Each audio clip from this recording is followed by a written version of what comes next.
Pohon-pohon itu ia tempatkan terutama di bagian lereng dan menyebar di area seluas 359 hektar.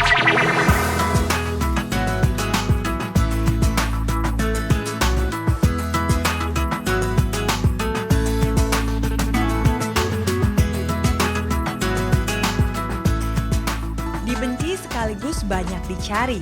Si biang bau tapi enak disantap. Itulah jengkol. Nah, ternyata jengkol masih menyimpan keistimewaan lain.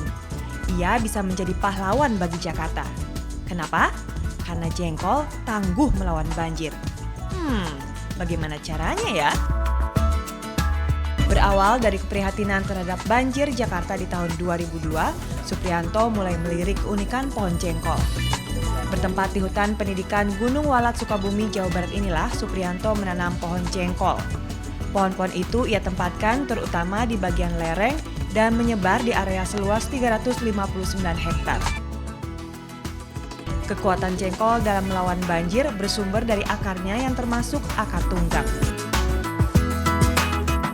Jengkol ini akan menancapkan dengan baik di dalam tanah, terutama di daerah lereng-lereng.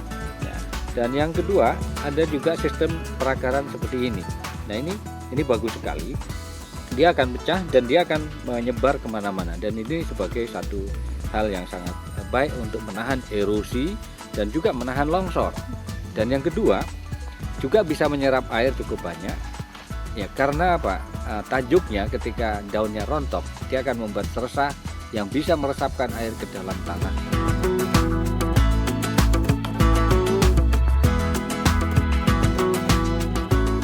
Cara menanam jengkol tidaklah sulit.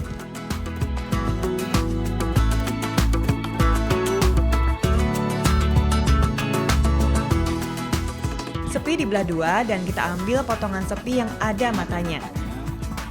Sedangkan potongan yang satunya bisa kita gunakan untuk keperluan lain. Misalnya untuk dibuat semur.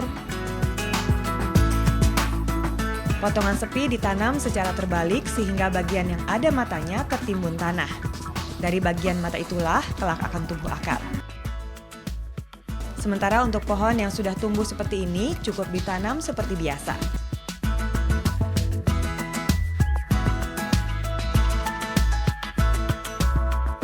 Nah, ini adalah contoh pohon jengkol yang berusia sekitar 3 tahunan. Bahwa pada musim kemarau, pada luasan 26 hektar, kami menghasilkan 14 meter kubik per jam air di musim kemarau. Sedang di musim penghujan itu 19 meter kubik per jam.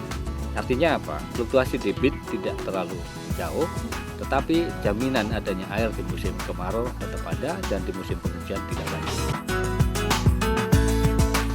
Jadi dengan keistimewaannya dalam menyerap air dan mencegah longsor, pohon jengkol sangat pas untuk ditanam di daerah Bogor dan Sukabumi. Hasilnya akan mengurangi banjir di Jakarta akibat kiriman air dari daerah Bogor dan sekitarnya. Selain itu, pohon jengkol juga menjanjikan keuntungan ekonomis mengingat tingginya konsumsi jengkol di Bogor dan Sukabumi. Bahwa selama ini kan masyarakat mengkonsumsi dengan senangnya ya tentang jengkol dengan berbagai variasi produknya, seperti jengkol dan sebagainya. Dan untuk Sukabumi dan Bogor itu kan supply-nya sampai 20 ton per minggu untuk di pasar. Artinya ini pohon yang disukai orang buahnya.